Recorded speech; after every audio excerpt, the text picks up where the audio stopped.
Hello and welcome to the first ever episode of GLC interview sessions brought to you by the Ontario chapter of Global Lawyers of Canada.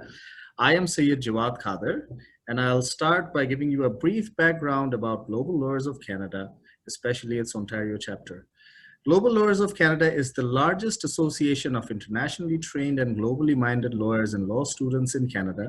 It has chapters spread all over Canada, including in British Columbia, Alberta, Saskatchewan, Edmonton, the Atlantic provinces, and of course, Ontario. Ontario has one of the largest presence in terms of the internationally trained legal community in Canada. The objective of the interview series is to reach out to establish members of the internationally trained legal community in Canada and other persons of interest and to focus on their journey. It is to showcase our community and to bring to you the best of us. The series will hopefully contain a lot of guidance and advice from internationally trained lawyers who have gone through the process and have now made a place for themselves within the Canadian legal community. Our first guest today is Barbara de Dios. She's the head of mentorship in the Ontario chapter of Global Lawyers of Canada. She's also a small group program leader in the small group program that is run by the Ontario chapter of Global Lawyers of Canada. Barbara, thank you for joining us. Jawad, thank you so much for the opportunity. This is great. Thank you. I will actually start by giving you a small intro. This is something that I've just extrapolated from your LinkedIn profile, but you are a corporate counsel at Canadian Dental Services Corporation. You were called to the Ontario Bar in 2016, and you completed your articles in-house at an investment management corporation in Toronto. You practice in the areas of mergers and acquisitions, corporate governance, and general commercial matters.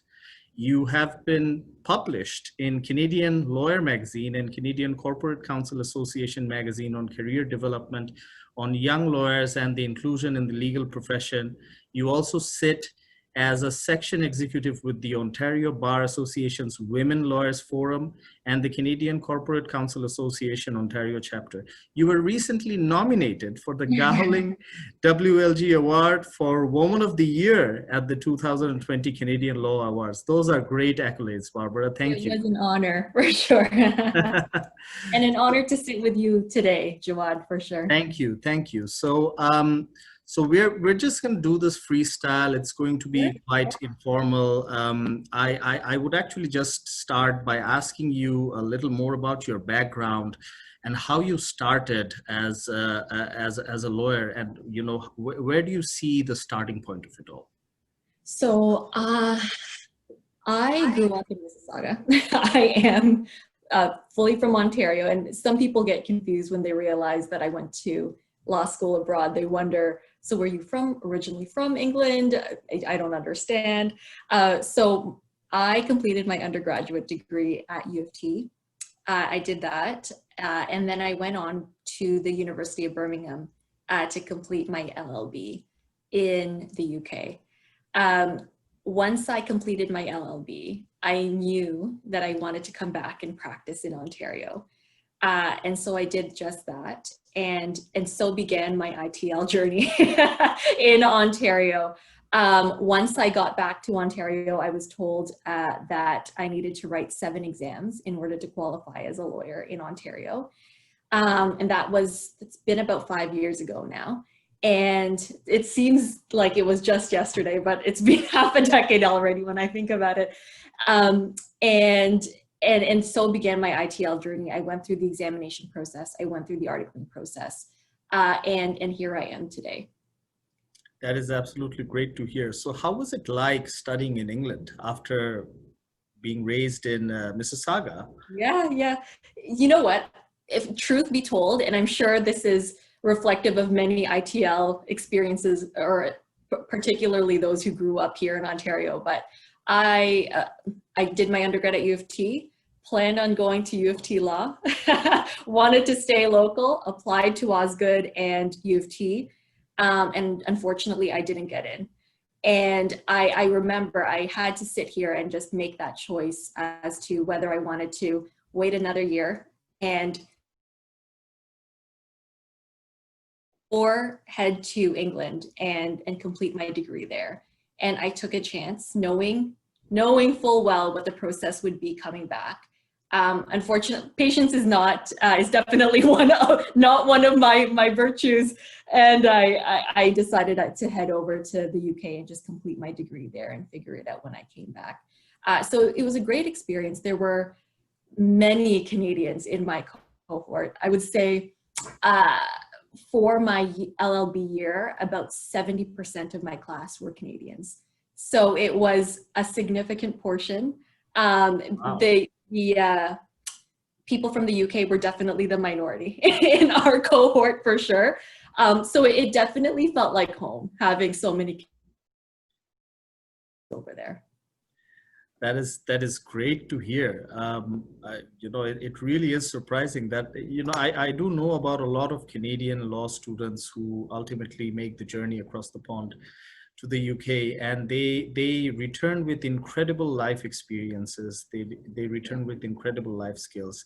And I would like to believe, I've actually been educated in the UK as well. And I know that it does give you a different set of skill set.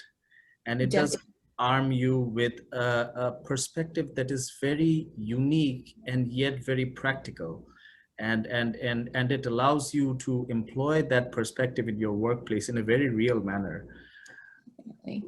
Definitely fosters that feeling of tenacity and that skill of tenacity when you come back here and realize what kind of hurdles you have to get through. You certainly work on that from the very outset of your career, for sure.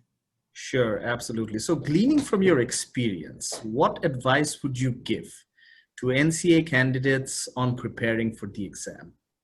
So, Jawad, I came back here and was told I had to write 7 exams. This may not be the path many people take, but I wrote all 7 of my exams at one shot at the same time. Wow. While I was also working full time at the time at a law firm. So advice I would give isn't always one that applies to everyone, but it would be number one, be proactive. And number 2, get it out of the way as soon as you possibly can. I had friends and colleagues who went through the NCA process, and they took about 3 to 4 years to get through the process. And if that is your intention, absolutely feel free to go through that route. But others who did also go through that route wish they had gone through the process a lot quicker. So just be proactive about your career and be proactive with planning it out, and foresee how you want the next couple of years to be, so you can determine the timeline of how you want to write your exams. For me, I wanted to get it out of the way as soon as possible. So I signed up for all 7 exams, and I worked 9 to 5. I came home and I studied for all 7, and I wrote it all in one shot. So I got it out of the way. It's not for everyone. So generally my advice is to just be proactive with your timeline and determine how you want to schedule those exams for yourself. That is incredible. Like personally, I've sat for the NCA exams, and for somebody having to sit for 7 exams in one session, that is incredible feat. So congratulations on that. Thank you. Definitely many sleepless nights, but it was worth it for me for sure. I'm sure. So once you crossed over to the other side after passing your NCAs, how did you go about finding an articling position? What was the process like for you? So I'll just take us back to that NCA stage, Jawad, for a minute. When I came back, I knew that once I completed my NCA exams, I didn't want there to be a significant gap between the time I finished my exams to when I started articling.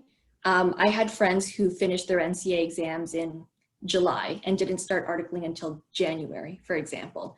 I knew for myself, for some people it may absolutely work and work for their timelines for sure. So absolutely consider that if it does. But for me, I knew, as I mentioned a few minutes ago, I knew I wanted to just bang it out right away. So when I completed my NCA exams, I searched for a job that would take me on, even though I wasn't yet a qualified lawyer, or a qualified articling student or licensing candidate.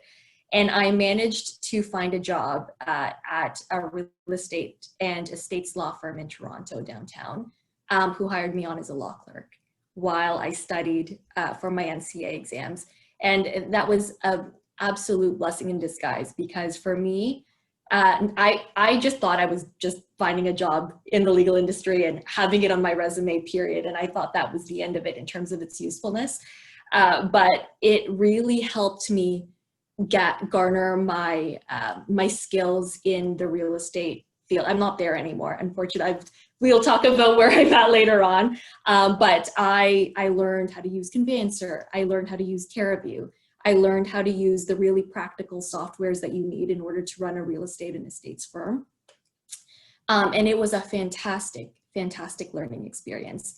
And while I worked at that real estate law firm, I wrote all 7 exams, and I was offered an articling position right after, literally January 30th, I was done my exams. I was supposed to start articling the next day, or not the next day, but whenever my certificate was going to be issued, I could start articling right away, which is what I had planned and what I had wanted. But out of the blue, I saw a posting online for an articling student position at an investment management company on Bay Street in-house. And they needed an articling student who was familiar with TerraView and Conveyancer, and they were closing a multi-million-dollar deal at the time, and they just needed an articling student who had a background in these things.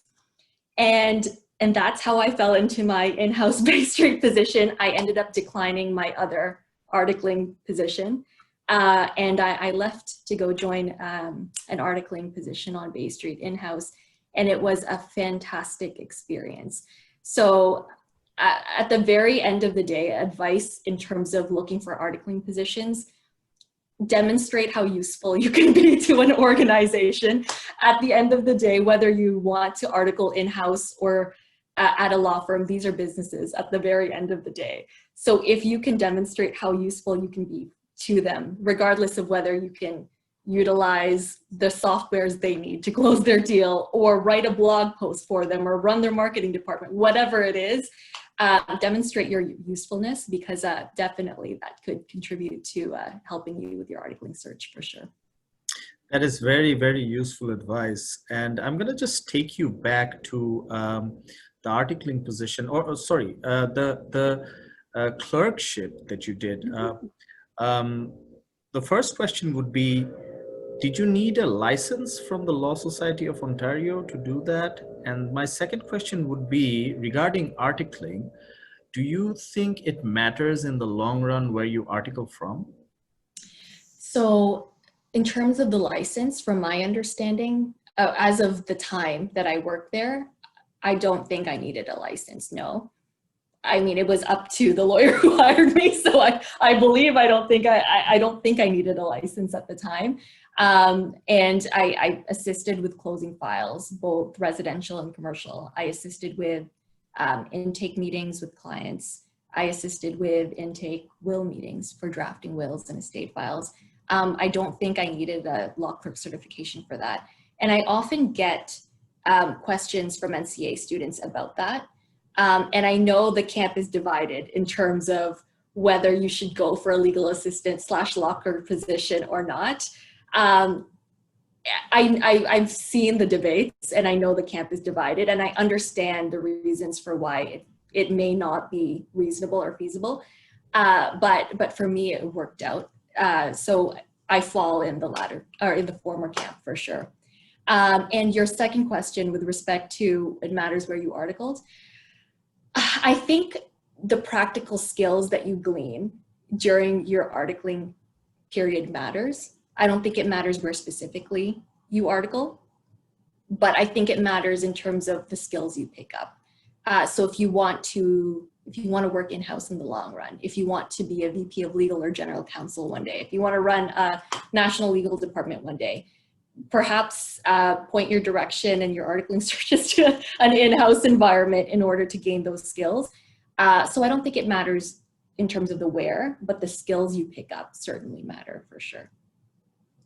That's a great point. But for a lot of us who want to look for an articling position, we don't exactly know what the future looks like in 5 years or in 10 Oh, years. for We don't sure. know if we want to Definitely. lead a national law firm or a national. You may not know. Who knows? Who knows For what happens? sure. We might be, like we might be doing completely something completely different than what we contemplated originally. So, is there like any sort of, I'm just trying to think if articling at a certain place or in a certain firm sort of acts as a barrier against you exploring other options.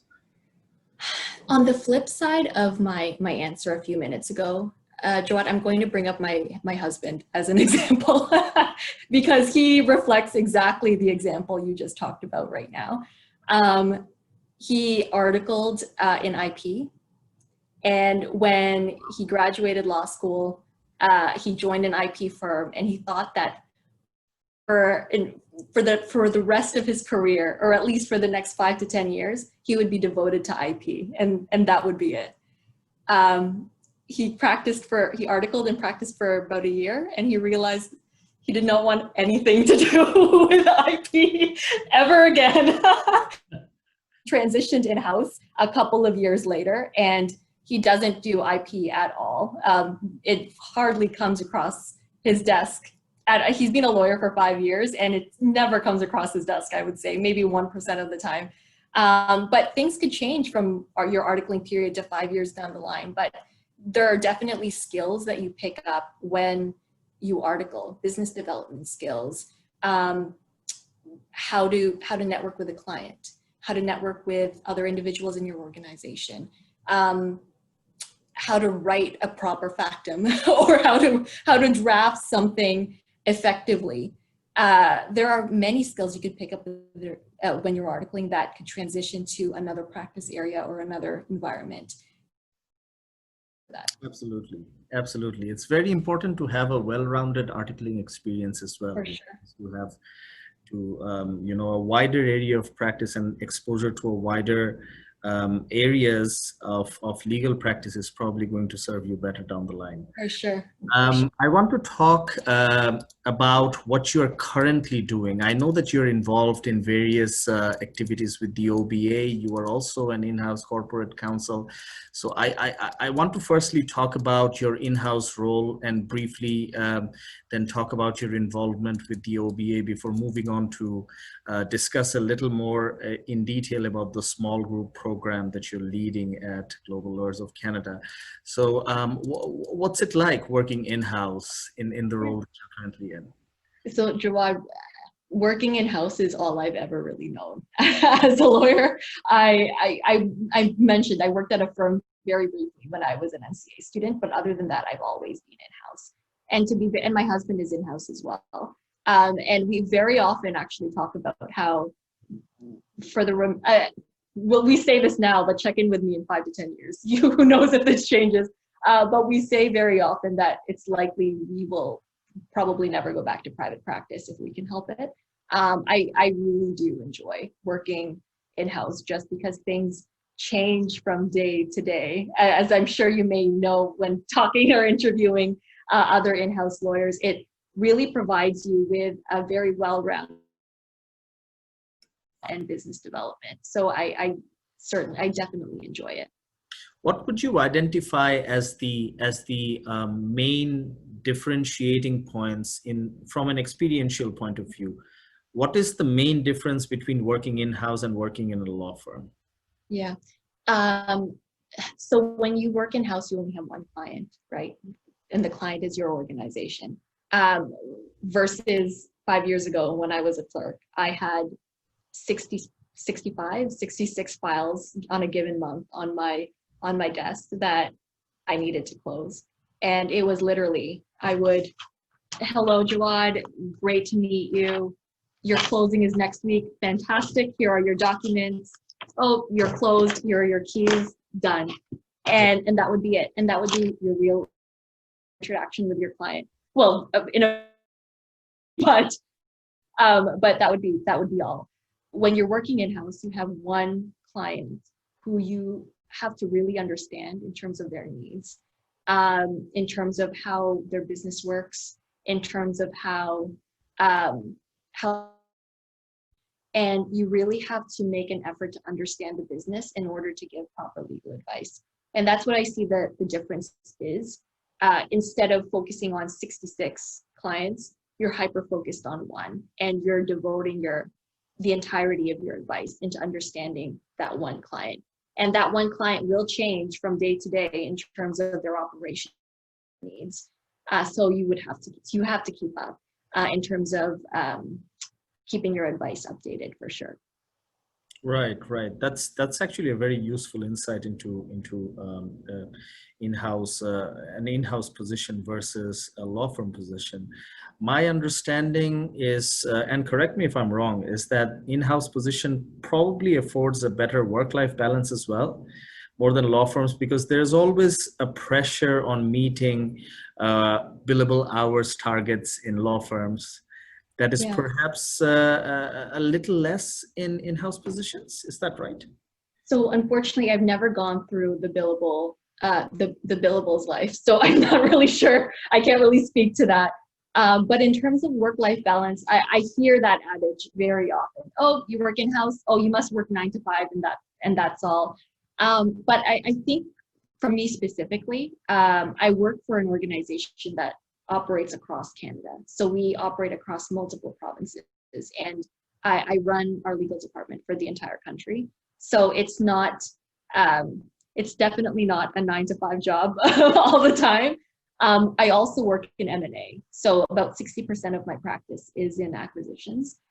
So I think very often, similar to firms, whenever a big closing is around, you are working nonstop around the clock to make sure you close by that certain date. So I think that sort of has parallels to law firms, but there are obviously peaks and valleys to how busy we are for sure. Sometimes that adage could be true, but other times, especially very busy times of the year or certainly closing times, work-life balance may not always be there, but I don't mind it. I truly do enjoy it. That's absolutely amazing. And like you're leading the entire legal department and the legal team for such a large organization that operates all throughout the nation. That is absolutely amazing. And it gives me time to pause and think how you find the time to get into all of these activities, like your involvement with the Ontario Bar Association. What does that look like? Like, what do you do? So I'll just as an overview, I sit as a section executive for the Canadian Corporate Counsel Association. So that's the Ontario chapter under the OBA branch. But I also sit as a section executive to the Women Lawyers Forum, also with the OBA. In terms of where I find the time, sometimes I wonder as well. Definitely weekends are thrown in there, but I find that a tool that I actually picked up when I was articling, funnily enough, is scheduling my time really, really helps. I wish I had it here. It's actually in my other desk, but I have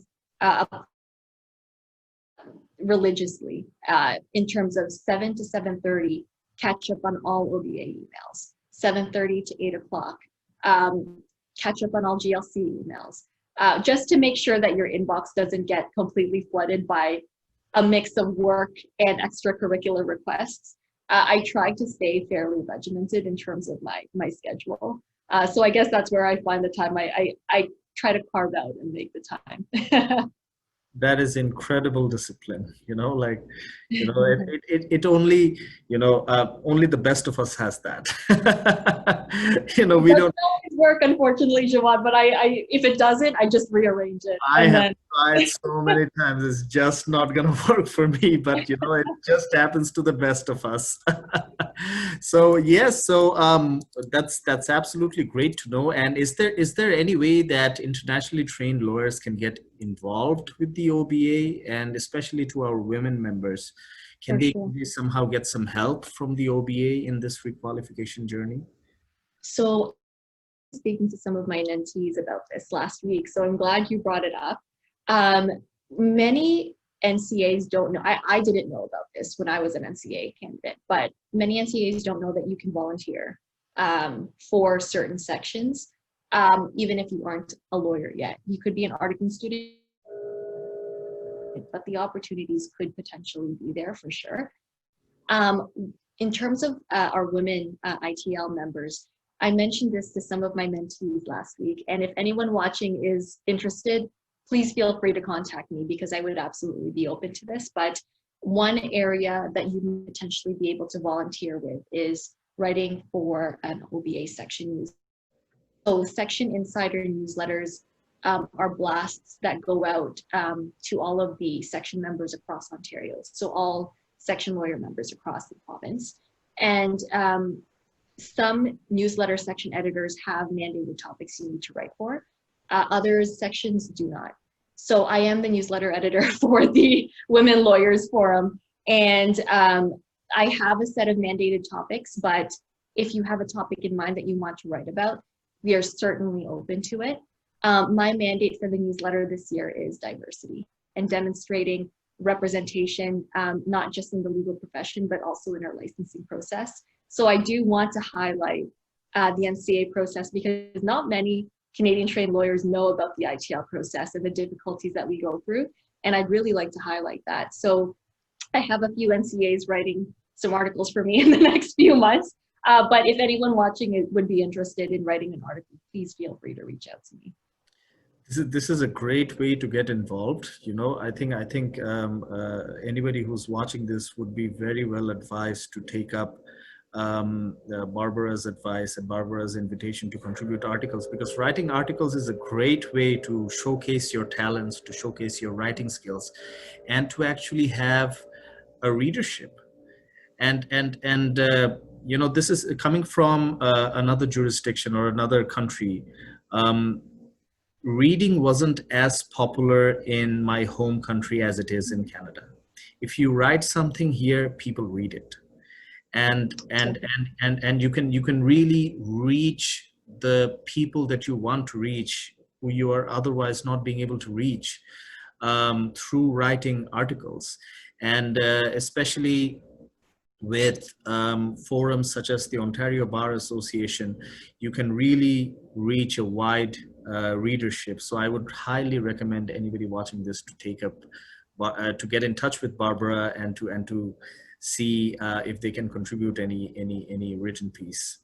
It's a great way to get your name out there as well. So I definitely encourage it. It's great exposure. Absolutely, absolutely. And this is a very nice segue into our GLCO SGP, the small group program of the Global Lawyers of Canada Ontario chapter, and you are heading it. I understand that the program had to be suspended because of COVID for a little bit of time, but where is the program now? And in fact, you know, like, let's begin with what started this program? What are its objectives? What is the vision behind it? So in January, so actually not even January, December of last year, the GLC Ontario had their very first event. Jawad, I'm not sure if you were there, if you attended it. It was at GLC last year. No, my apologies. I just remembered your timeline. No, you weren't there. But at our very first event, I was inquiring about, and I recall that it was an idea, but it hadn't been in the works just yet. And I ended up getting together with 3 other ITLs who were also interested in forming some type of mentorship program for the GLC. And we got started. And our mandate is on 2 very simple pillars. And it's number 1, providing some semblance of structure and support for fellow NCAers /ITLs /licensing candidates. When we came back to Canada to write the NCAs, didn't really know many others going through that very same process. And it could be a very lonely process for sure. Knowing that there are other people out there going through the same thing and who you could just talk to throughout that process is certainly something that could help. So number 1, structure and support. And number 2, networking. So it's a very significant pillar for us because when we first came back, our network was non-existent. The only other lawyers we really knew were those who also came back from the UK to complete whatever they needed to do here in order to get qualified. So creating and supporting the creation of networks for NCA students now is certainly a part of our mandate for sure. So back in January, we announced the launch of this program at one of GLC's events pre-COVID. We had, Jawad, we had grand plans to launch our very first event in March. It was supposed to be a 3-part program, 3 meetings, once a month, starting in March. There would be an in-person meeting at the OBA. There would be a speed networking session. We had it all planned. And the week of March 15th or 16th, we were going to send out an invitation to the SGPs who were selected for the program. And unfortunately, that was the week when unfortunately everything unfolded in terms of the pandemic here in North America. So we had to put the program on hold. And over the summer, we had to reassess how we could potentially bring this program virtually, if we could at all. So in terms of where we are right now, thankfully, we have launched the program, which is fantastic. We launched in September. In terms of structure, it is fairly limited since we can only really meet online and on the phone with our mentees. But in terms of structure, it is still a 3-meeting structure. First meeting is a one-on-one with your mentor, getting to know each other, getting to know where you are in the process, hearing about what you want out of the program. Number 2, we are in the process of planning this out right now. It will be sometime in November, but it will be a panel session with other lawyers who were also ITLs themselves, but who are now working in-house, who are now in litigation, who are now in insurance defense, who are now on Bay Street, et cetera, et cetera. So that should be a fun time and a very useful time as well for our SGPs. And our 3rd meeting will likely be sometime in December or January, and it will be a virtual office hours drop-in session. So you get a chance to meet your other SGP members in your small group. We received an overwhelming amount of interest in the program, and because we have a limited number of mentors, there are only 4 of us, we took 30 students for the first cohort, which began now. The next cohort will begin in the spring, and there's already a growing wait. So exciting times for the GLC, and we're hoping that anything that we need to refine for this virtual platform, we can refine for the next cohort. Very likely will still be virtual in about 5 or 6 months, unfortunately, but we're getting ready for that as well. That is great to hear. This is very good insight. Regarding the small group programs, can you talk about your team members? Who else is working with you on this? So there are 4 mentors / SGP facilitators. We are the original 4 that got together about almost a year ago now. The very first is Shefali Rajaputra, and she is a employment / litigation associate, I believe, at Gowling WLG, and she was also a professionally trained lawyer. She's fantastic. She's absolutely fantastic and a wealth of knowledge in employment law. So I know she's met with some of her mentees already. She's fantastic to talk to and such a wealth of knowledge and has great advice for ITLs. And we have 2 licensing candidates who have just actually completed the Ontario Barrister and Solicitor exams. NCA process as well, and that's Syed and Giamara, and they bring a wealth of knowledge and a wealth of advice as well. They have gone through this NCA the last year and a half, I believe, and just completed the hurdle of writing these licensing exams of COVID-19. So they have great insight in terms of finding articling positions, networking, etc. So we have a fantastic group. That is great. I haven't had the good fortune of meeting Shiomara or Shefali yet, but I do know Sajid from. I remember, yeah. I do know Sajid. It was quite a pleasant surprise finding him in the group. And he's a great lawyer. In fact, we used to work in the same law firm, and I was always very impressed by his legal work. And I think that he's going to be a fantastic addition to the Canadian legal community. Oh, for sure. He's wonderful, and he's always on top, always on the ball, so on top of things. Very hardworking. Very hardworking, for sure. Great addition to the team. Absolutely. So have you reached out to everyone you wanted to reach out? The 30 cohorts, the 30 mentees within the first cohort, have you reached out to all of them? We have. So we're actually meeting for a debrief tomorrow, the four of us, but I believe we've met all of our 30 cohorts or 30 SGPs in the last 2 weeks. We each had our one-on-ones. So that was about 7 one-on-ones per person or around there. And it took some time to get through it, to make sure we lined up our schedules with every single SGP, making some of them were only available on the weekends. So we spoke to some of them on the weekends, but we set up all our one-on-ones, and I believe most of them have been completed. So we're now on the way to planning meeting number 2. That is absolutely great. So for those who are watching, who are just waiting in the fringes to get into this program, what advice do you give to them? How can they get involved? Yeah. So because there are limited mentors, unfortunately, we did have to cap the number of people that could get into the program. But number one, if you do want to get involved, not just with the GLC, but if you just want to get involved with the legal community, reach out to the OBA, reach out to the Toronto Lawyers Association, or reach out to me. I'd be happy to talk about other volunteer opportunities in Ontario. So that's number one. Number two, if you're still waiting to get into the program, if you just want a quick 5-10 minute chat and we could talk about your career and some advice, I'd be open to talking to you as well. Quick chat, we could do this over Zoom, or I could give you a call. That absolutely works as well.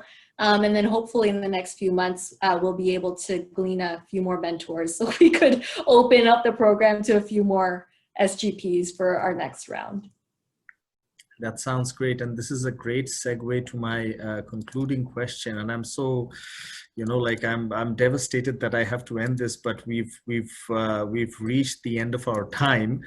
But my concluding question to you would be to ask you what your top tip for internationally qualified lawyers would be to the who are new to the NCA process. How can they be more involved besides their studies, of course?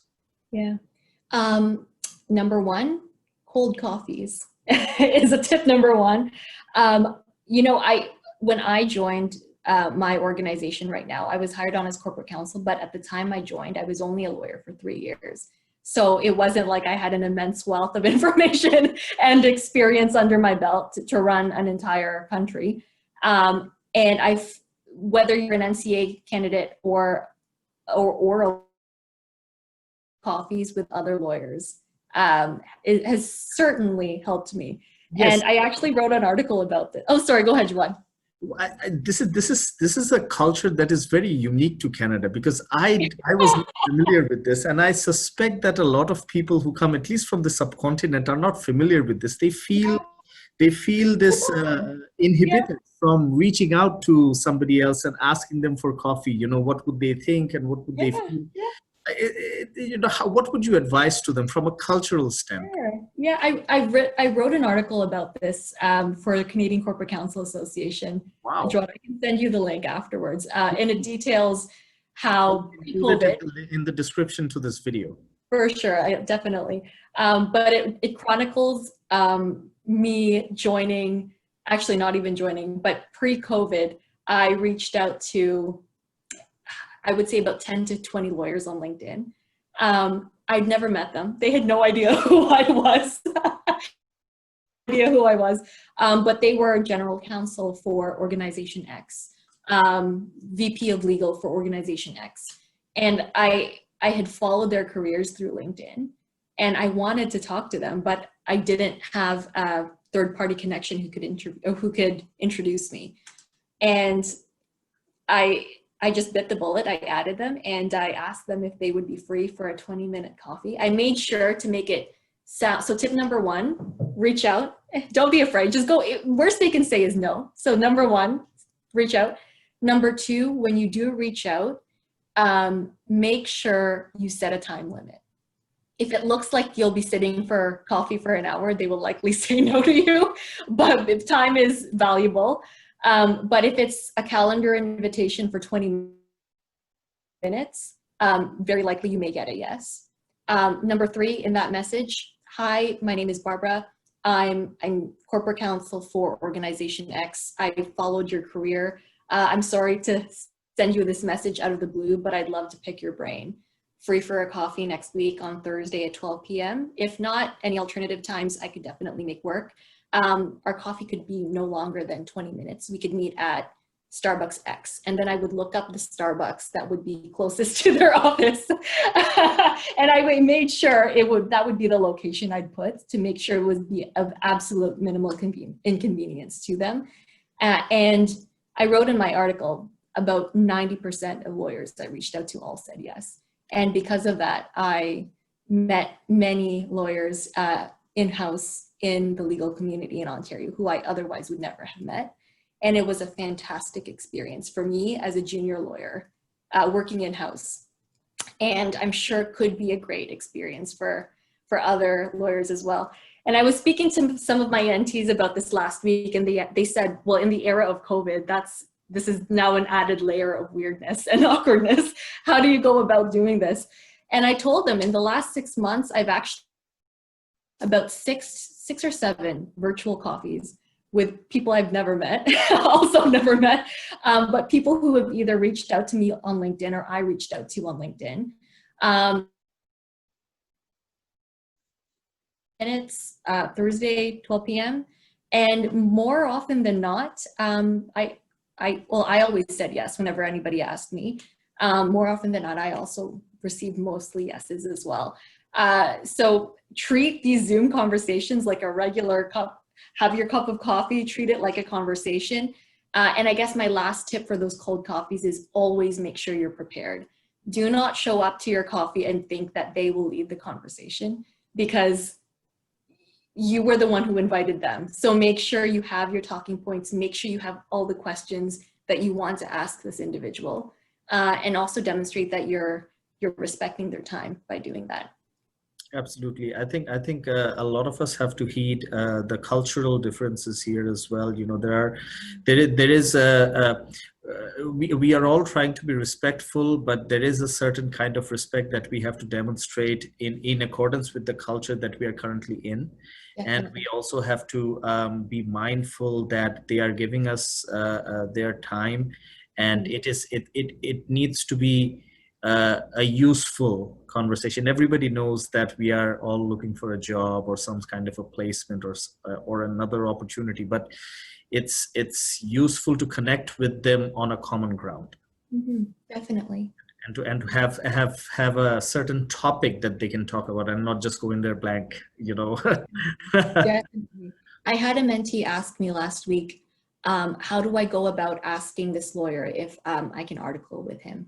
Can I just ask him right away, or do I have to sort of build up to it? And this is somebody who is working for this person's law firm.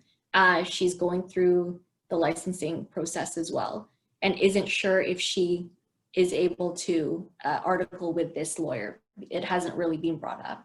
And I told her, ask him for a 20-minute coffee, 20-minute virtual Zoom coffees to catch up. Talk about what you can do to support him. What can I do to make your job easier? Can I help you draft X? Can I help you do this? Can I help you do this? And then you could end it off with, you know, my barrister solicitor examinations are scheduled for X date. After that, I'll be looking for articling positions. Absolutely no pressure at all.